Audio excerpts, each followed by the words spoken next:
We extend a warm welcome to Advanced Newspaper Translation Workshop from Career Academy. This workshop is designed to enhance proficiency in text comprehension and translation from selected international news stories. With particular emphasis on the Guardian newspaper. I'm Maulana Abdullah and I will guide you through the materials that will be presented in this video. Video যাতে দীর্ঘ ও জটিল না হয় সেজন্য প্রতিটি পর্বে একটি সম্পূর্ণ আর্টিকেলের নির্বাচিত অংশের মাধ্যমে লেসনটি উপস্থাপন করা হবে পেপারের বাকি অংশ থেকে। আমাদের উদ্দেশ্য শুধুমাত্র অনুবাদ শেখানো নয়, বরং ইংরেজি দক্ষতায় আন্তর্জাতিক মানের দক্ষতা অর্জনে আপনাকে সহায়তা করা। Okay, let us proceed with today's session with no more delay. গত পর্বে আমরা এখান থেকে ট্রান্সলেশন করেছিলাম হেডলাইন এবং সাব হেডলাইন। এখন আমরা তার পরবর্তী অংশ এখান থেকে ট্রান্সলেট করার চেষ্টা করব। Okay, let's get started from here. Soon after Donald Trump's removal of Venezuela's President Nicolas Maduro last weekend, he quickly moved on to the subject of Greenland, renewing calls for a U.S. takeover of the Arctic territory. He quickly moved on to the subject of Greenland. Moved on মানে হলো কোনো বিষয়ে অগ্রসর হওয়া, কোনো দিকে অগ্রসর হওয়া। He quickly moved on, তিনি দ্রুত অগ্রসর হলেন to the subject of Greenland, গ্রিনল্যান্ডের বিষয়ে। Renewing এটি প্রেজেন্ট পার্টিসিপল, কোনো বিষয়ে কোনো জিনিস করে। রিনিউ অর্থ কোনো জিনিসকে নবায়ন করা, কলস অর্থ আহ্বান, এর সাথে এজ এ নাউন যখন হয় তখন এর সাথে ফর প্রিপোজিশন সবসময় থাকে। ইউএস মার্কিন যুক্তরাষ্ট্র take over, US take over এখানে নাউনকে মডিফাই করছে, অর্থাৎ টেক ওভার অর্থ দখলে নেওয়া, of the Arctic territory Arctic অঞ্চল, মার্কিন যুক্তরাষ্ট্রের আর্কটিক অঞ্চলটি দখলে নেওয়ার আহ্বানকে নবায়ন করে। অর্থাৎ এখানে আমরা শাব্দিক অর্থ করলাম। আমরা যদি এখানে ব্যাখ্যামূলক অর্থ করি তাহলে দাঁড়ায় প্রেসিডেন্ট ডোনাল্ড ট্রাম্প ভেনেজুয়েলার প্রেসিডেন্ট নিকোলাস মাদুরোকে অপসারণের ঠিক পরপরই তিনি গত সপ্তাহান্তে আর্কটিক অঞ্চলটি দখলে নেওয়ার মার্কিন যুক্তরাষ্ট্র কর্তৃক আর্কটিক অঞ্চলটি দখলে নেওয়ার আহ্বান পুনরাবৃত্তি করে তিনি দ্রুত গ্রিনল্যান্ডের বিষয়ে অগ্রসর হলেন। Okay, let's see what is next. The US president said on Sunday that he needed Greenland very badly, prompting ramping up of tensions between the US, Greenland, and Denmark. The US president said, US President মার্কিন যুক্তরাষ্ট্রের president বলেছেন on Sunday রবিবার that যে he needed Greenland, তার Greenland প্রয়োজন।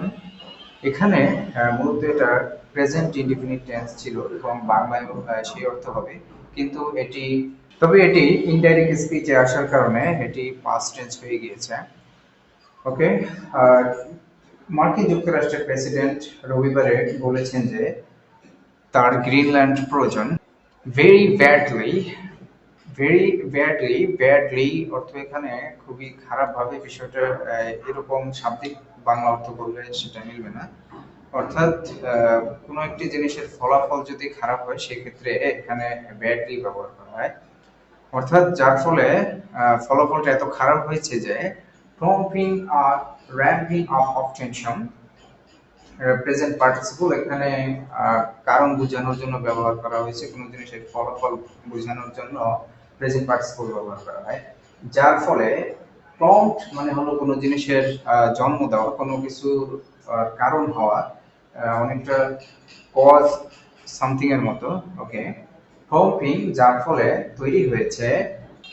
Ramping up something হলো কোনো জিনিস ধীরে ধীরে বৃদ্ধি পাওয়া। ওকে, আর র্যাম্পিং আপ অফ টেনশনস মানে ক্রমবর্ধমান টেনশন। এখানে টেনশন বলতে এখানে হতাশা বা মানসিক টেনশন বোঝানো হয়নি, এখানে টেনশন অর্থ হলো উত্তেজনা। দুটি দেশের মধ্যে যদি উত্তেজনা তৈরি হয় সেক্ষেত্রে টেনশন ব্যবহার করা হয় নিউজ পেপারে। ওকে, যার ফলে ক্রমবর্ধমান উত্তেজনার জন্ম দিয়েছে ইউএস, গ্রিনল্যান্ড এবং ডেনমার্কের মধ্যে। ওকে, আমরা এটির শাব্দিক অর্থ করলাম, এবার আমরা ব্যাখ্যামূলক করতে যাব। The US president said on Sunday that he needed Greenland. মার্কিন যুক্তরাষ্ট্রের প্রেসিডেন্ট রবিবারে জানিয়েছেন যে তিনি বলেছেন যে তার গ্রিনল্যান্ড দরকার। এর ফলে ইউএস, গ্রিনল্যান্ড এবং ডেনমার্কের মধ্যে খুবই খারাপ উত্তেজনা তৈরি হয়েছে।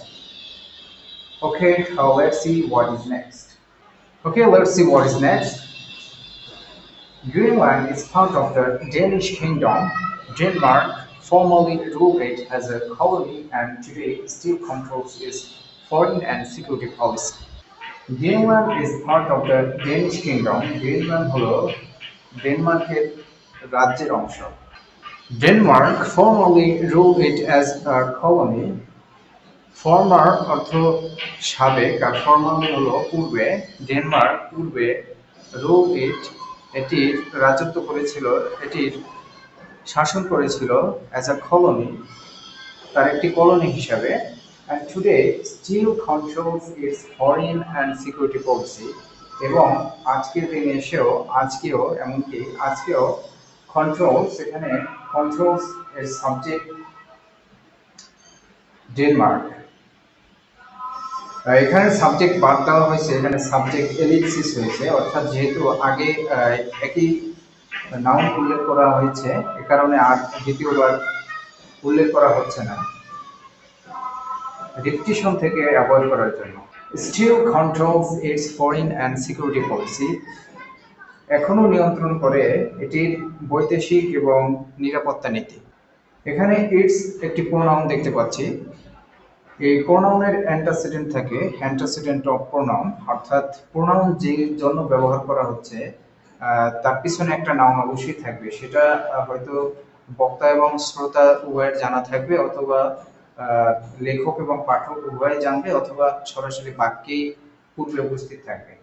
ওকে, তো সেটা হচ্ছে গ্রিনল্যান্ড। ওকে, এটা দ্বারা গ্রিনল্যান্ড বোঝানো হয়েছে, অর্থাৎ গ্রিনল্যান্ডের ফরেন এবং সিকিউরিটি পলিসি আজও পর্যন্ত কন্ট্রোল করে আসছে ডেনমার্ক।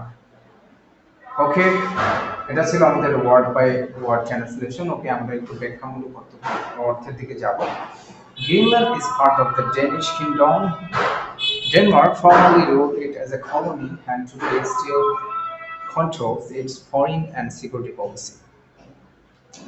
গ্রিনল্যান্ড ডেনমার্কের একটি অংশ, এবং ডেনমার্ক আগে এটিকে কলোনি হিসেবে নিয়ন্ত্রণ করত, এবং আজকের দিনে এসেও এটির ফরেন এবং সিকিউরিটি পলিসিগুলো নিয়ন্ত্রণ করে আসছে। ওকে, let's see what is next. Mette Frederiksen, the Danish Prime Minister, has said that an attack by the US on a NATO ally, in this case Greenland as part of Denmark, would mean the end of the alliance. Okay, let's start translating. Mette Frederiksen, the Danish Prime Minister, এখানে আসলে the Danish prime minister এবং মেটে ফ্রেডরিকসেন দুই ফ্রেজের মাধ্যমে মূলত একটি জিনিসকে বোঝানো হয়েছে, একজন ব্যক্তিকে বোঝানো হয়েছে, যাকে আরবিতে বলা হয় বদল এবং মোকাবিনুস, ঠিক ওই জিনিসটাই। এটাকে ইংলিশে বলা হয় অ্যাপোজিটিভ ফ্রেজ, অর্থাৎ যদি দুটি নাউন মিলে একটি জিনিস অথবা একজন ব্যক্তিকে বোঝায়, অথবা একটি ফ্রেজ আর একটি ফ্রেজ মিলে যদি একই ব্যক্তি অথবা বস্তুকে বোঝায়, অথবা একটি ফ্রেজ আর একটি নাউন মিলে যদি একই ব্যক্তি বস্তুকে বোঝায়, তাহলে তাদেরকে বলা হয় অ্যাপোজিটিভ ফ্রেজ। ওকে, তো এখান থেকে অ্যাপোজিটিভ ফ্রেজ হয়, আর এটি মূলত নাউন ফ্রেজ হিসেবে কাজ করে, আর এখানে এটি সাবজেক্ট হয়েছে। ওকে, মেটে ফ্রেডরিকসেন, দ্য ডেনিশ প্রাইম মিনিস্টার, ডেনমার্কের প্রধানমন্ত্রী মেটে ফ্রেডরিকসেন, তিনি বলেছেন যে an attack by the US, মার্কিন যুক্তরাষ্ট্র কর্তৃক একটি হামলা on a NATO ally, NATO মিত্রের উপরে, in this case এক্ষেত্রে যে Greenland as part of Denmark, Greenland ডেনমার্কের অংশ হিসেবে রয়েছে, উড মেন এর অর্থ দাঁড়াবে যে এখানে উড দুই অর্থে ব্যবহার হয়। একটা হলো অতীতে কোনো কিছু করতো, আর হচ্ছে আরেকটা অর্থ ভবিষ্যতে কোনো কিছু করবে, একেবারে ঠিক উইল অ্যান্ড শ্যালের মতো। তাহলে উড মিন এর মানে দাঁড়াবে the end of the alliance, জোটের সমাপ্তি। ন্যাটো জোটের সমাপ্তি ঘটাবে যদি একটি হামলা মার্কিন যুক্তরাষ্ট্র কর্তৃক আরেকটি ন্যাটো দেশের উপরে হামলা করা হয়। ওকে, আমরা এর শাব্দিক অর্থ জানলাম, এখন আমরা এর ব্যাখ্যামূলক অর্থের দিকে যাব। মেটে ফ্রেডরিকসেন ডেনমার্কের প্রধানমন্ত্রী, তিনি বলেছেন যে অথবা তিনি জানিয়েছেন যে যদি মার্কিন যুক্তরাষ্ট্র কর্তৃক একটি ন্যাটো মিত্রের উপরে হামলা হয়, আর এক্ষেত্রে যে ডেনমার্ক আহ, এক্ষেত্রে যে গ্রিনল্যান্ড এখনো ডেনমার্কের অংশ হিসেবে রয়েছে, এর মানে দাঁড়াবে যে এর অর্থই হলো এর মাধ্যমে ন্যাটো মিত্রতা ধ্বংস হয়ে যাবে। Okay, let's see what is next. Greenland's Prime Minister Jens Frederik Nielsen has urged Trump to give up his fantasies about annexation. Okay, let's start translating. Greenland's Prime Minister Jens Frederik Nielsen, এখানেও appositive phrase হয়ে subject হয়েছে has urged. গ্রিনল্যান্ডের প্রধানমন্ত্রী Jens Frederik Nielsen has urge হলো কাউকে অনুরোধ করা, কাউকে কোনো কিছু আহ্বান জানানো। তিনি হ্যাজ আর্জ ট্রাম্প, তিনি ডোনাল্ড ট্রাম্পকে আহ্বান জানিয়েছেন, তিনি ডোনাল্ড ট্রাম্পকে অনুরোধ করেছেন টু গিভ মানে দেওয়া, গিভ আপ অর্থ ত্যাগ করা, to give up his fantasies about annexation. Annexation অর্থ জোর করে জায়গা জমি দখল করা, আর ফ্যান্টাসিস অর্থ কল্পনা। হ্যাজ আর্জ ট্রাম্পকে তিনি অনুরোধ জানিয়েছেন, ট্রাম্পকে তিনি আহ্বান জানিয়েছেন to give up his fantasies about annexation, দখলের ব্যাপারে তার কল্পনা, তার পরিকল্পনা ত্যাগ করার জন্য। তিনি ডোনাল্ড ট্রাম্পকে আহ্বান জানিয়েছেন যাতে করে তিনি গ্রিনল্যান্ড দখলের ব্যাপারে তার যে পরিকল্পনা সেটা যেন তিনি ত্যাগ করেন। Okay, let's see what is next. European leaders have also given Denmark and Greenland their backing, saying Greenland belongs to its people. Okay, let's start translating. European leaders have also given the present perfect tense Denmark and Greenland their backing. European লিডাররা এছাড়াও European লিডাররা তাদের সমর্থন দিয়েছে Greenland এবং ডেনমার্ককে। এটি present participle, এখানে কি বলেছে সেটা এখানে বলা হচ্ছে।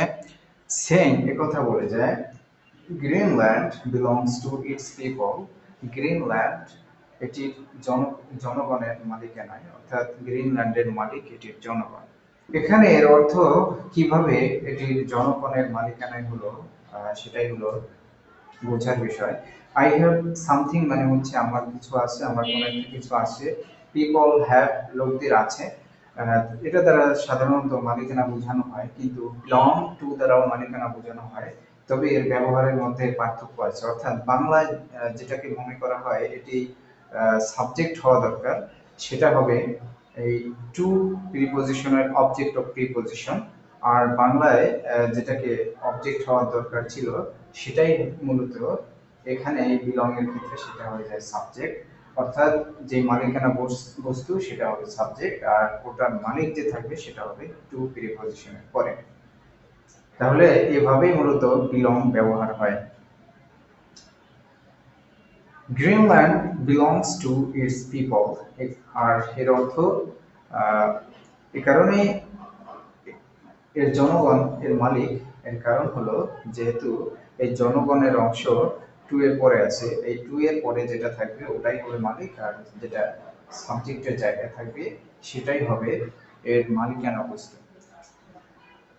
এভাবেই মূলত বিলং টু ব্যবহার করা হয়, যদিও বাংলায় এটা উল্টাপাল্টা মনে হতে পারে, কিন্তু এভাবে বুঝে নিতে হবে। Okay, let's see what is next. But according to Stephen Miller, one of Trump's top aide, the administration is determined to acquire Greenland and believes it will do so without the need for military intervention. Okay, according to Stephen Miller এর মতে Stephen মিলারকে one of Trump's top aides aides এখানে সাহায্য অর্থে নয় বরং AIDS অর্থ হলো অ্যাডভাইজার পরামর্শদাতা ট্রাম্পের শীর্ষস্থানীয় পরামর্শদাতাদের একজন যার নাম হলো স্টিফেন মিলার তার মতে এখানেও অ্যাপোজিটিভ ফ্রেজ হয়েছে অর্থাৎ স্টিফেন মিলার যেই ব্যক্তি one of Trump's top AIDS একই ব্যক্তি এখানে একটি ফ্রেজ আর একটি ফ্রেজ দুই ফ্রেজ মিলে যেহেতু একই ব্যক্তিকে বোঝানো হচ্ছে তাই এটি হবে একটি অ্যাপোজিটিভ ফ্রেজ কিন্তু স্টিফেন মিলার ট্রাম্পের একজন শীর্ষস্থানীয় পরামর্শদাতা অথবা সহকারী তার মতে The administration is determined প্রশাসন বদ্ধপরিকর to acquire মানে হলো অর্জন করা এখানে অর্থ হবে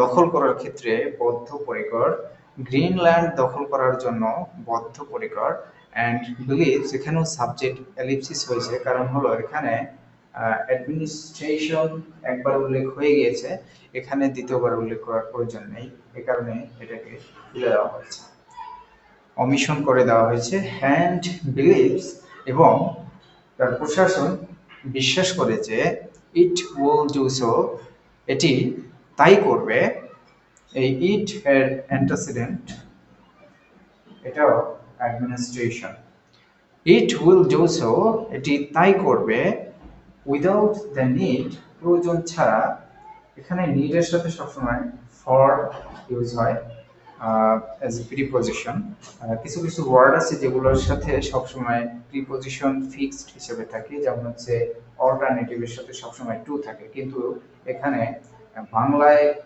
এর সাথে মিলতে পারে অথবা নাও মিলতে পারে বাংলা ভাষাভাষীদের কাছে এটি উল্টাপাল্টা মনে হতে পারে কিন্তু সেটা হলেও কিছু করার নাই কিন্তু এগুলো বুঝতে হবে যে এটি কোন ওয়ার্ডের সাথে কোন প্রিপোজিশন ফিক্স থাকে এবং সেটা কি অর্থ দেয় এখানে ফর আছে বলেই যে এখানে বাংলা অর্থ জন্য করতে হবে বিষয়টি এমন নয় যেমন হচ্ছে WhatsApp is alternative to imo তো হোয়াটসঅ্যাপ হলো ইমোর বিকল্প তো এখানে আমরা টু এর অর্থ করেছি র ঠিক এখানে এভাবেই ওটা চিন্তা করতে হবে দ্য নিড ফর সামথিং মানে হচ্ছে কোনো জিনিসের প্রয়োজন the needs for military intervention অর্থ হস্তক্ষেপ করার মিলিটারি অর্থ এখানে সামরিক বাহিনীও হয় আবার সামরিকও হয় কিন্তু এখানে মিলিটারি অর্থ হলো সামরিক ইন্টারভেনশন মানে হলো হস্তক্ষেপ সামরিক হস্তক্ষেপের কোনো ধরনের প্রয়োজন ছাড়াই এটি তাই করবে অর্থাৎ এটি দখল করবে কোনো ধরনের সামরিক শক্তি ব্যবহারের সামরিক হস্তক্ষেপের প্রয়োজন ছাড়াই এটি তাই করবে অর্থাৎ দখলে নেবে এটাই বিশ্বাস করে ট্রাম্পের প্রশাসন ওকে তাহলে আমরা যদি এর ব্যাখ্যামূলক অর্থ করি তাহলে স্টিফেন মিলার যিনি কিনা ট্রাম্পের একজন টপ পরামর্শদাতা শীর্ষস্থানীয় পরামর্শদাতা তিনি মনে করেন এবং তার মতে ট্রাম্পের প্রশাসন গ্রিনল্যান্ড দখল করার জন্য বদ্ধপরিকর এবং তিনি বিশ্বাস করেন যে এটি তাই করবে অর্থাৎ দখলে নিয়ে নেবে আর এক্ষেত্রে কোনো ধরনের সামরিক হস্তক্ষেপেরও প্রয়োজন নাই আজকের ভিডিওটি এ পর্যন্তই ভিডিওটি দেখার জন্য আপনাকে আন্তরিক ধন্যবাদ আশা করি এটি আপনাদের কাছে শিক্ষামূলক এবং উপকারী মনে হয়েছে যদি ভিডিওটি আপনার ভালো লেগে থাকে তবে অন্যদের সাথে শেয়ার করতে ভুলবেন না ক্যারিয়ার আপ একাডেমি থেকে আমরা নিয়মিত এমন শিক্ষামূলক ভিডিও নিয়ে আপনাদের কাছে হাজির হব এছাড়াও আপনার কোনো মতামত থাকলে তা কমেন্টের মাধ্যমে আমাদের জানাতে পারেন thank you very much for taking the time to watch this video আসসালামু আলাইকুম